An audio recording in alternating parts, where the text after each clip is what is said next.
Le coronavirus est une réalité. Malheureusement, il est arrivé chez nous et nous devons le prendre très au sérieux. Le prendre au sérieux, ce n'est pas paniquer, non, mais c'est être responsable.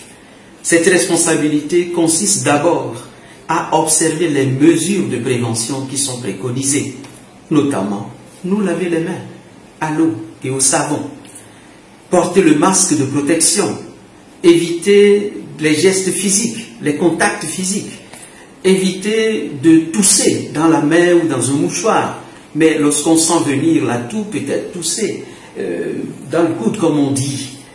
Nous devons poser ces petits gestes qui peuvent nous sauver. Pour le moment, comme il n'y a pas de traitement encore qui soit expérimenté, nous devons nous en tenir rigoureusement à ces mesures de protection, en respectant la distance d'1 mètre et surtout en évitant de sortir. Peut-être nous avons envie d'aller visiter des gens, mais en allant chez eux, peut-être involontairement, nous allons leur apporter la maladie, ou nous allons la contracter, cette maladie, nous-mêmes. La prévention est extrêmement importante. Même nous qui sortons, nous qui sommes obligés, par exemple, d'aller, de vaquer à des activités, faisons très attention. J'exhorte ceux qui sont dans les marchés, par exemple, à prendre beaucoup de précautions pour ne pas devenir eux-mêmes les agents par lesquels la maladie se répand. Chacun a son rôle à jouer. J'exhorte les prêtres, les religieux, les religieuses, les responsables religieux, les leaders d'opinion, les chefs cantons, les chefs, tous ceux qui sont des leaders, à aider les populations à comprendre le danger que nous sommes en train de courir.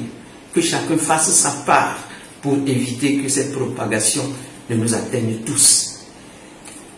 J'exhorte également les autorités.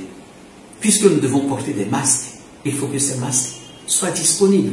Et toutes les autres mesures de prévention qui sont préconisées, je voudrais que chacun les prenne au sérieux pour qu'elles soient effectives.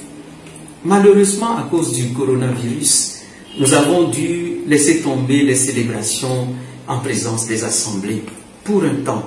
Bref, je l'espère. Cela ne signifie pas que nous ne devons plus prier. Non, bien au contraire. On peut fermer les portes des églises, mais personne ne ferme notre cœur. On peut, pour des raisons de précaution, de prévention, interdire les célébrations avec des assemblées, mais qui peut nous interdire de prier? La foi est importante. Nous devons supplier le Seigneur de nous aider, nous-mêmes, de nous donner le courage de ne pas paniquer, d'éclairer également ceux qui sont à la recherche des remèdes les plus appropriés. Que le Seigneur nous assiste, parce que nous avons besoin de son secours. Le coronavirus est une occasion aussi pour réfléchir à la manière dont nous vivons, une occasion aussi pour nous convertir, pour retourner vers Dieu, pour nous réconcilier avec les autres. Ne ratons pas cette occasion. Le Seigneur nous parle à travers ces événements. Bien sûr, les mesures de protection et de prévention sont importantes. Alors, de grâce, ne disons pas qu'à cause de la foi, nous allons défier, ou à cause de la foi, puisque nous croyons, puisque nous prions, nous n'allons pas observer les mesures de prévention, de précaution. Tout cela est important.